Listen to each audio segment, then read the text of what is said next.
이제 하나님 주신 말씀 함께 보도록 하겠습니다. 여호수아 1장 9절부터 18절까지입니다.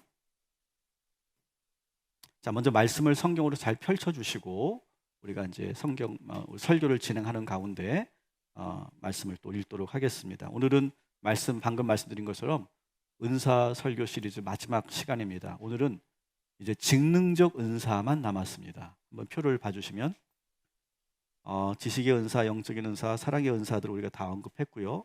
그다음에 오늘 직능적 은사들을 보면 사도의 은사, 리더십, 선교사, 조직, 전도, 목양의 은사, 예술의 은사, 기능적 은사, 음악적 은사, 이런 것들이 있습니다. 그냥 쭉 보시면 이것을 왜 직능적이라고 말했는지 여러분들이 이해하실 거라고 생각합니다. 실제로 한번 우리가 에베소서 4장 7절부터 12절까지 직능적 은사들이 나열되어 있는 부분을 한번 같이 읽어보도록 하겠습니다.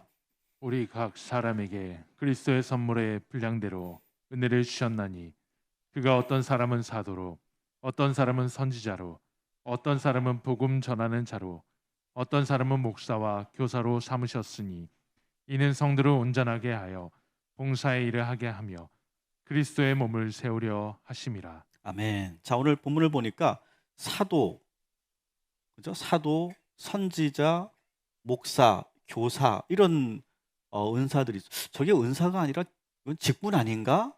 그렇게 생각하실 수도 있습니다. 근데 여러분 잘 봐주십시오. 이런 직분을 받는 사람들에게 하나님께서 아무에게나 그런 직분을 주지 않습니다. 목사라는 직분을 아무에게나 주지 않죠. 그죠? 선교사라고 하는 직분을 아무에게 주지 않습니다. 그 사람이 거기에 합당한 은사를 가지고 있기 때문에 하나님께서 그렇게 주시는 거예요. 그 직분을. 그러니까 은사와 직분은 서로 상반되는 것이 아니라 서로 연결되어 있는 것이다, 이렇게 말할 수 있고요. 또 다르게 생각하면 하나님께서 우리를 부르십니다. 다양한 직분으로 부르셨을 때 거기에 여러분이 아멘하고 순종하면 거기에 해당하는 은사를 주시는 거예요. 따라합시다.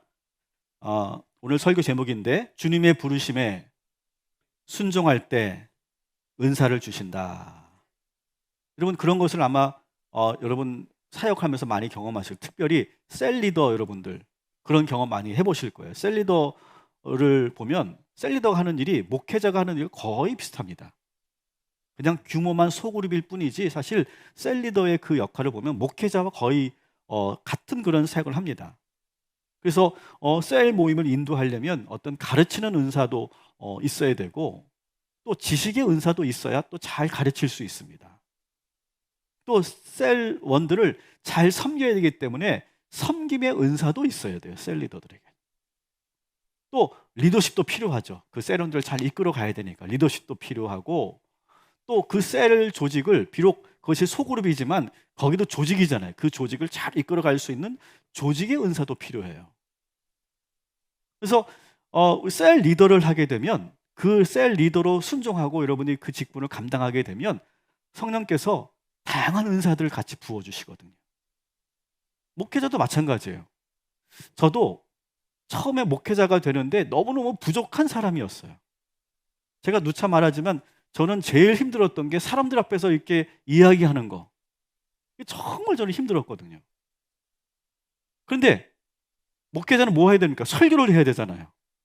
설교를 해야 되니까 그 힘들었던 그 공포, 사람들 앞에 서는 그 공포감이 어느 순간 사라지게 되면서 지금처럼 여러분들에게 설교를 할 수 있는 그 은사를 주신 거죠. 가르치는 은사를 주신 거죠. 이렇게 우리가 하나님의 부르심에 순종하면 하나님께서 부족한 부분을 채워주시며 새로운 은사, 필요한 은사들을 이렇게 허락해 주시는 거죠.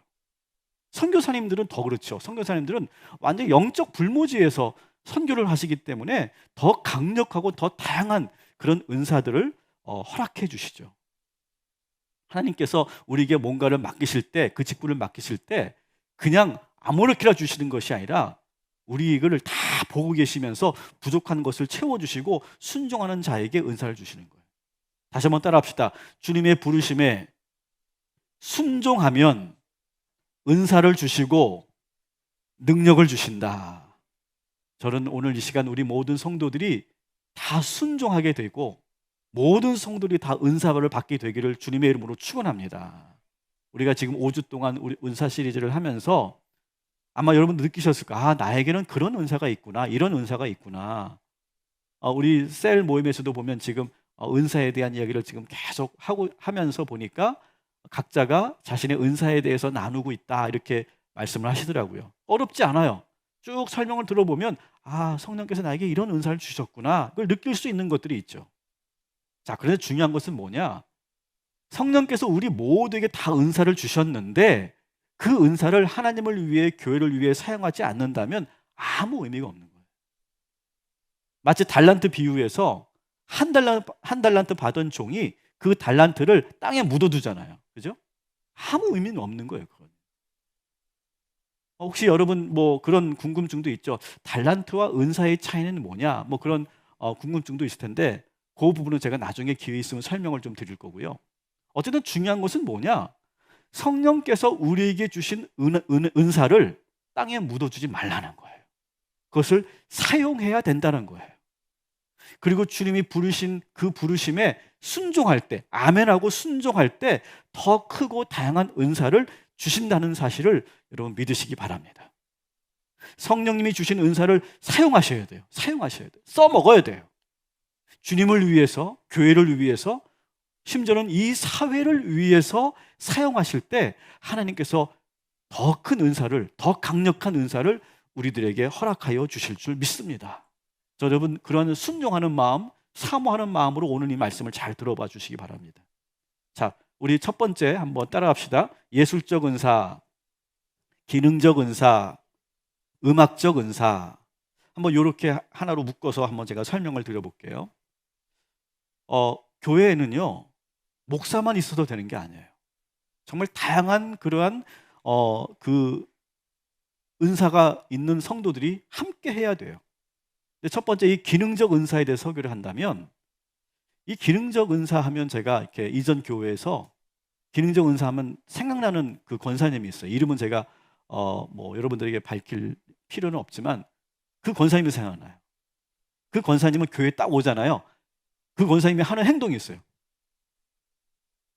계속 뭘 보고 있냐면 조명을 보고 있어요. 조명 어디 뭐 나갔나. 나간 거 있으면 바로 사들이 갖고 올라가지고 다 갈아요. 예배 전에. 그분은 조명만 보여요. 조명. 그리고 그 권사님은 항상 그 공구함을 가지고 몽키 스패너만 하나만 있으면 지붕으로 올라가서 고치고 지하로 내려가서 고치고 다 고치고 수리하고 그런 것만 보이는 거예요. 그 권사님은.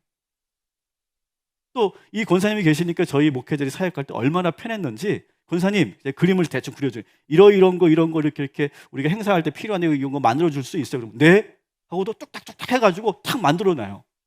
기가 막히게 만들어요. 하여튼 그런 분들이 바로 기능적 은사를 갖고 계신 분들이죠. 우리 교회도 기능적 은사를 갖고 계신 성도들이 계세요. 어느 성도님인데 우리 교회에 딱 등록을 하셨어요. 등록하셨는데 뭐라고 하시냐면, 목사님 우리 교회 조명 시스템을 좀 바꾸고 싶다는 거예요. 여러분 그런 생각 해보셨어요? 우리 교회 등록하면서? 근데 그분은 우리 조명 시스템을 바꾸고 싶다는 거예요.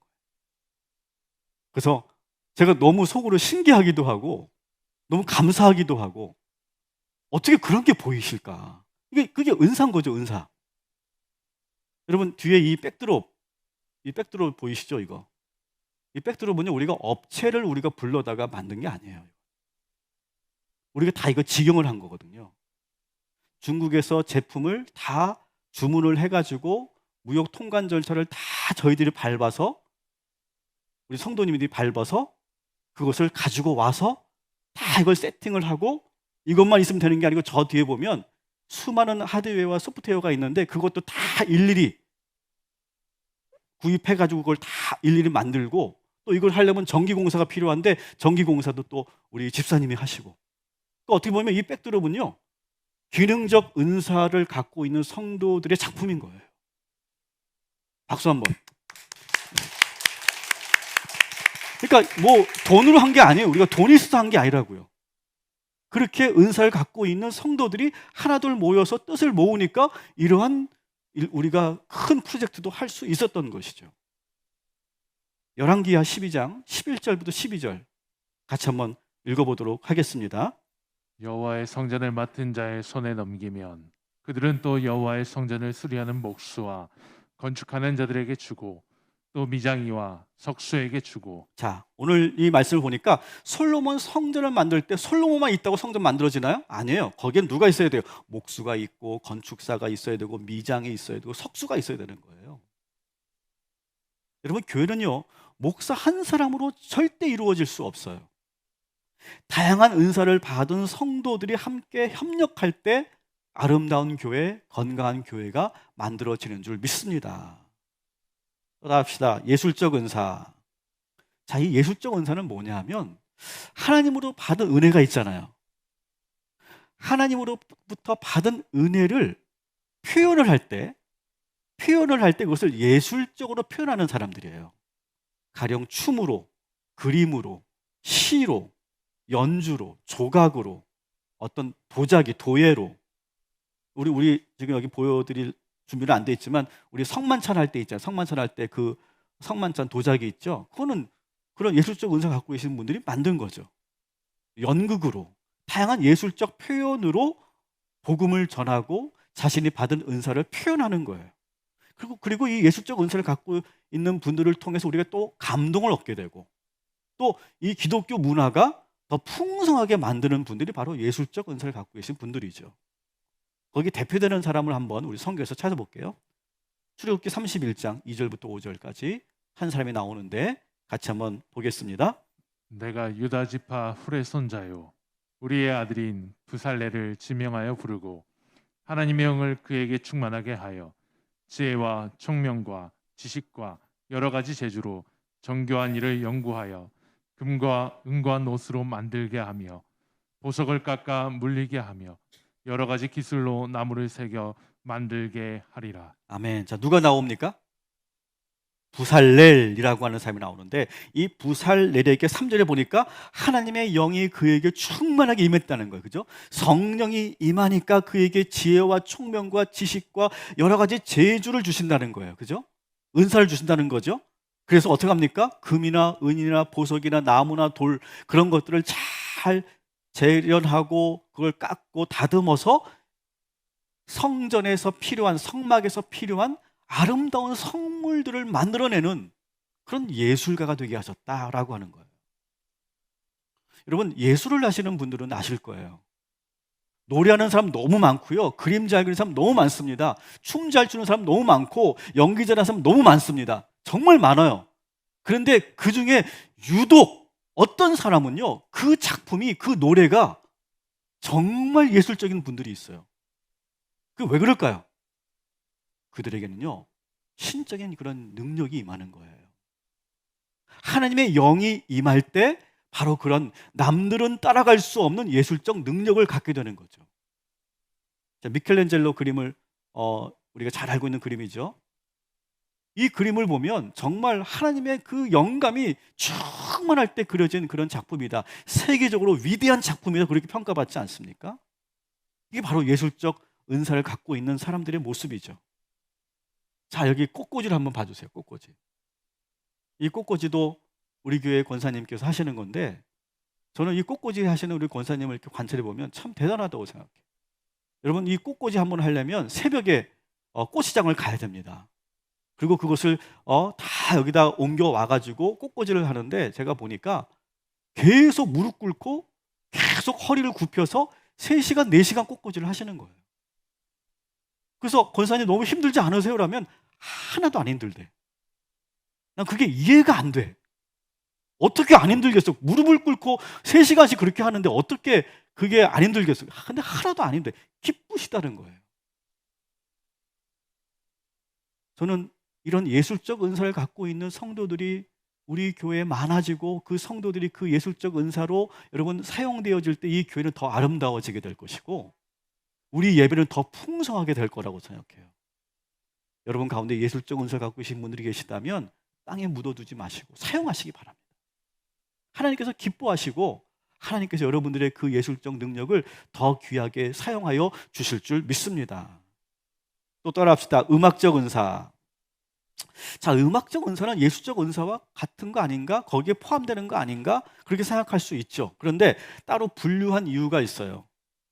이 음악적 은사는요, 하나님께 드리는 이 예배에서 이 음악이라고 하는 요소는요, 대단히 중요한 거기 때문에 그래요.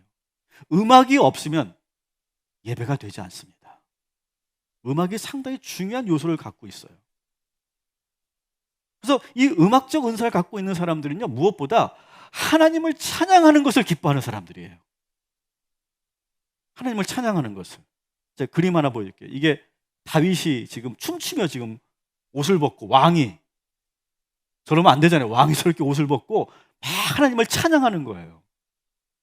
그러니까 다윗은 어떻게 보면 음악적 은사, 예술적 은사가 아주 충만했던 사람이죠. 그러니까 왕이기 때문에 뭐 지도력의 은사도 있었겠고 다양한 은사도 있었겠지만, 다윗은 정말로 그런 예술적, 음악적 은사가 아주 충만했던 그런 사람이죠. 찬양하는데 너무너무 기뻐서 자기 옷이 벗겨지는지도 모르게 춤추면서 막 찬양하는 그 모습. 이게 바로 음악적 은사를 갖고 있는 성도들의 기본적인 모습이죠.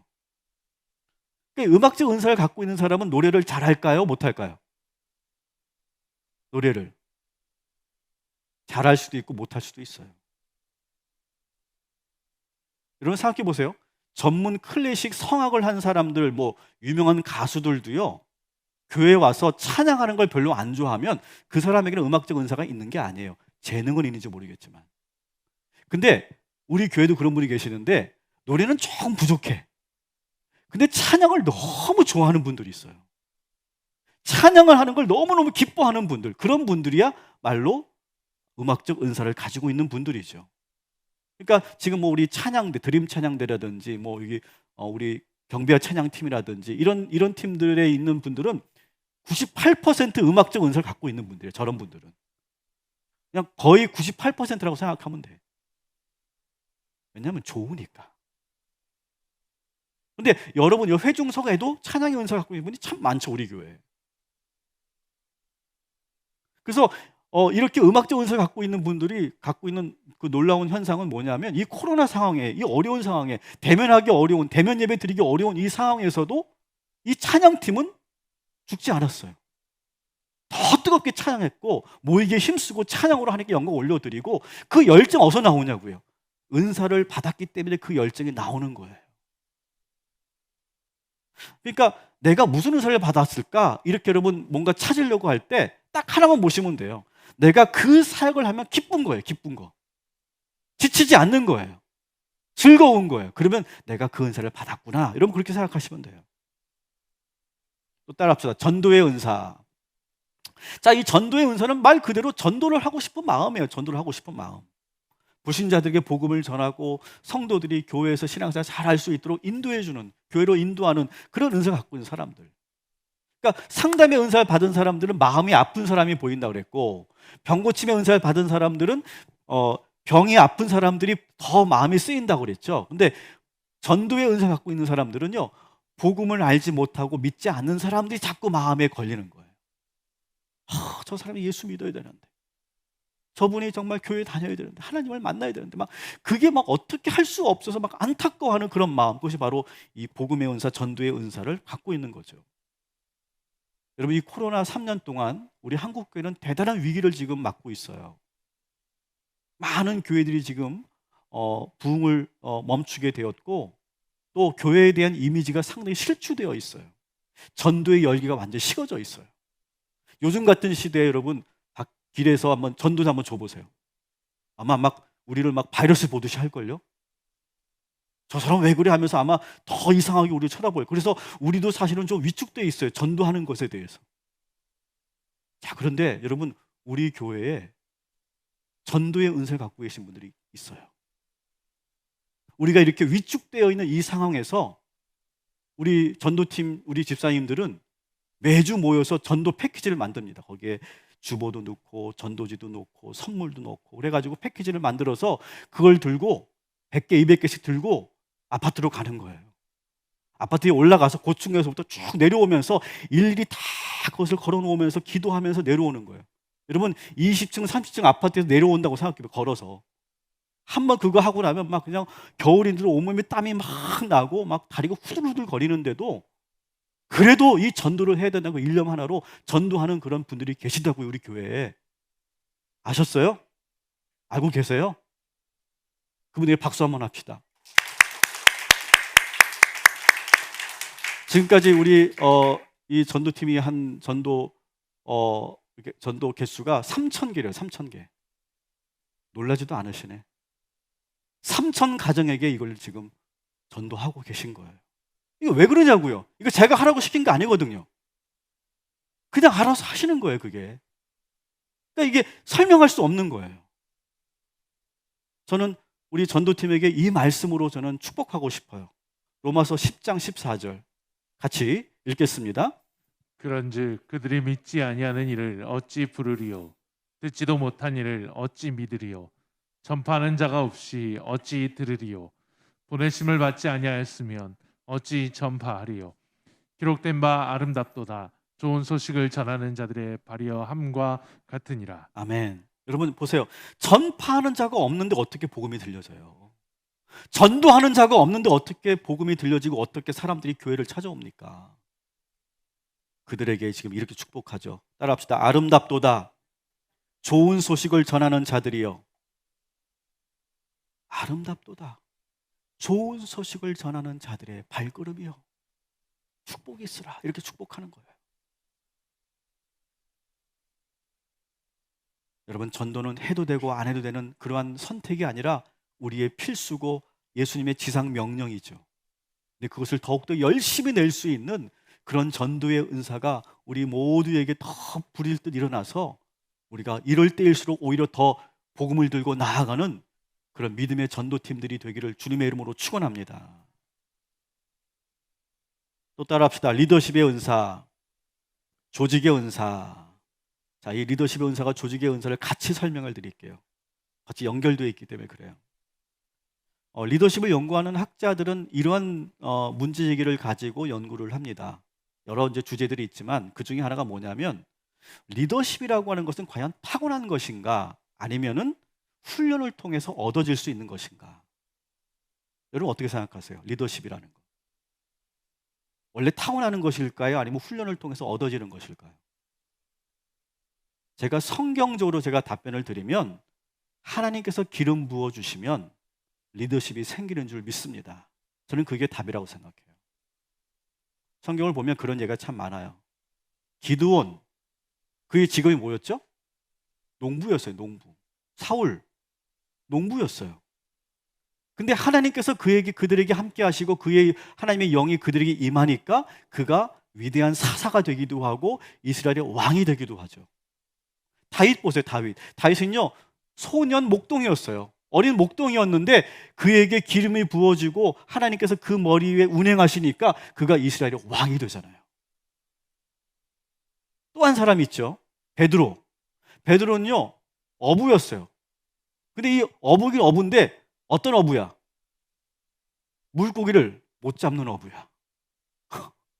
한 번도 성경에 보면 베드로가 물고기를 잡았다는 얘기가 한 번도 안 나와. 예수님이 꼭 줘야만 물고기를 잡아. 그런 어부가 어디 있어? 그렇게 능력이 부족한 어부였는데 예수님께서 그를 부르시잖아요. 제자로. 부르심을 받고 순종하니까 베드로가 어떻게 됩니까?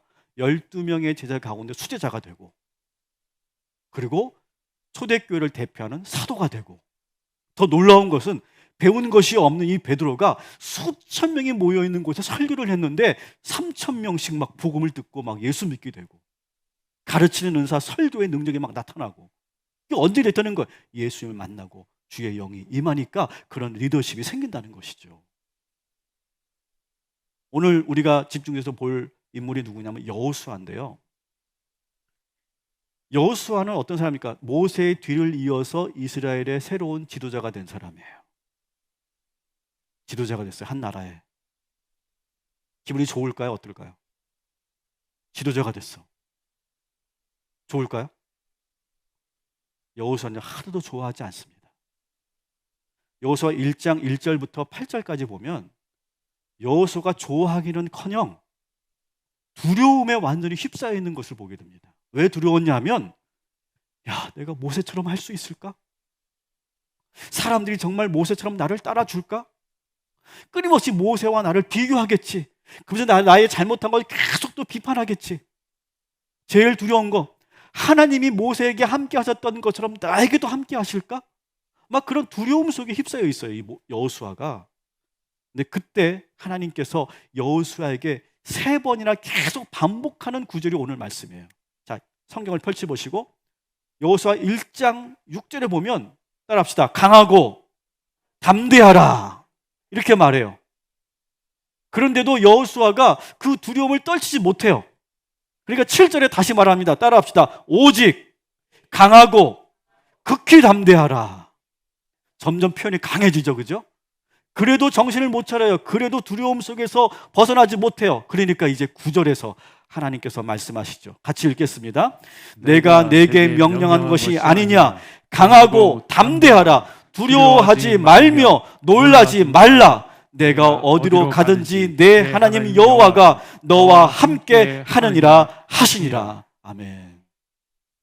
강하고 담대하라. 두려워하지 말라. 놀라지 말라. 계속 하는 거예요. 계속.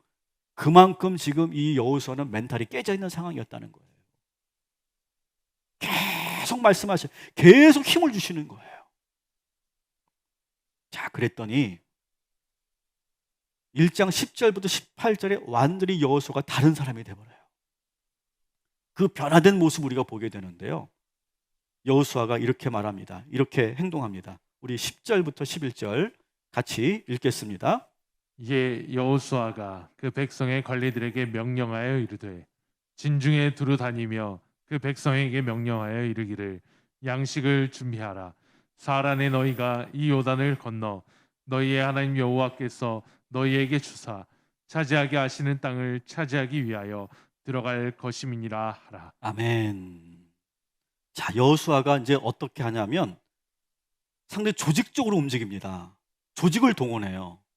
자기가 막 백성들에게 막 다니면서 얘기하는 게 아니라 거기에 중간 리더들을 세우고 그 리더들이 이스라엘 진중으로 들어가게 합니다. 그리고 자신의 말을 그 중간 리더들이 전하게 하고 있어요. 그 백성들에게. 리더는요, 혼자 하는 사람이 아니에요. 혼자 열심히 한다고 되는 게 아니에요. 그리고 이제 12절에 보니까 요단강 동편에 있는 세 지파, 루벤 지파, 갓 지파, 므낫세 지파, 그 지파에게도 사람을 보내서 그들에게도 뜻을 전합니다. 우리가 앞으로 이렇게 할 거니까 너희들도 동참하라, 이렇게 명령합니다. 이 말을 듣고 이스라엘 백성들이 여호수아를 중심으로 하나가 돼서 일사불란하게 움직이면서 이렇게 충성을 맹세해요. 17절 같이 읽겠습니다. 우리는 범사에 모세에게 순종한 것 같이 당신에게 순종하려니와 오직 당신의 하나님 여호와께서 모세와 함께 계시던 것 같이 당신과 함께 계시를 원하나이다. 아멘. 여러분, 제가 만일 여호수아였다면 이 17절 이스라엘 백성들이 이 말을 듣고 아마 울컥했을 것 같아요. 정말 듣고 싶었던 말이거든요. 여호수아가 지금 가장 두려워했던 부분이 바로 이 부분이거든요. 정말 이스라엘 백성들이 나를 따라 줄까? 모세에게 했던 것처럼 나에게도 그렇게 따라와 줄까? 하나님께서 나와 정말 함께 하실까? 그런 두려움 속에 휩싸여 있었는데 이스라엘 백성들이 다 그 얘기를 해주는 거예요. 아주 감동적인 장면이죠. 여호수아의 모든 걱정은 다 기우였던 거예요.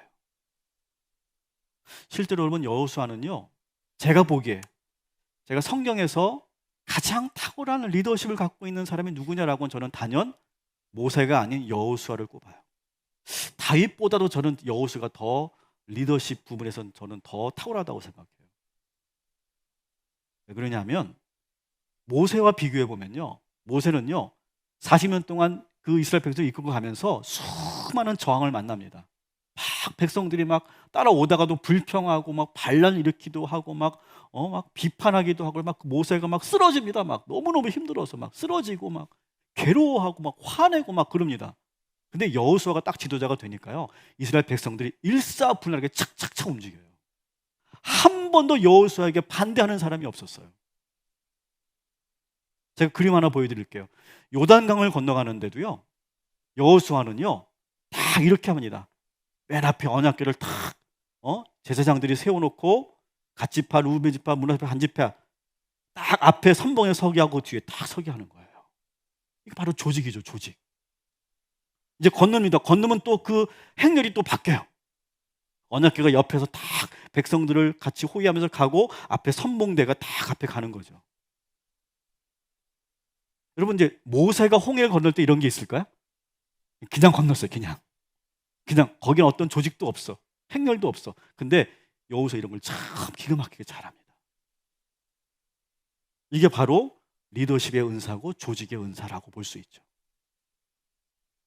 아마 여기 직장생활 하시는 분들, 어떤 그런 조직생활 하시는 분들은 잘 아실 거고 지금도 경험하실 거라고 생각하는데요.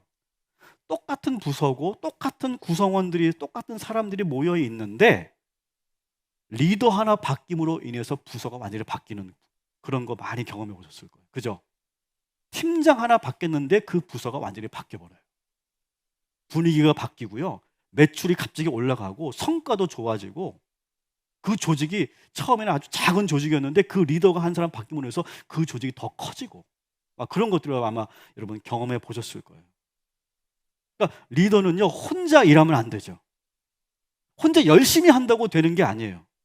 리더가 하는 역할은 뭐냐면 좋은 사람을 많이 만나고 함께하는 사람들의 그 탁월성을 봐주고, 그리고 적재적소에 그들을 잘 배치하고 그들을 계속 동기부여해주면 그 한 사람의 리더로 인해서 엄청난 일을 해낼 수 있는 거예요. 그게 바로 리더고, 그것이 바로 지도력의 은사, 리더십의 은사다, 이렇게 말할 수 있죠. 저는 오늘 우리 성도님들이 오늘 이 말씀을 들으면서 좀 그렇게 사모했으면 좋겠어요. 어디에서나 우리 성도들은 정말 영향력을 끼치는 그런 탁월한 리더들이 되시기를 주님의 이름으로 축원합니다. 그냥 따라가는 것도 좋죠. 나는 뭐 총무 스타일이야, 나는 따라가는 게 좋아. 좋습니다. 겸손한 건 좋습니다. 그런데 여러분들이 누군가에게는 어디에선가는 여러분 이끌고 가고 리더가 되어서 조직을 만들고, 그리고 그 부서를, 여러분의 그 팀을 정말 최고의 팀으로 만들어낼 수도 있는 그런 능력을 사모하실 때 하나님께서 그런 능력을 우리에게 허락하여 주실 줄 믿습니다.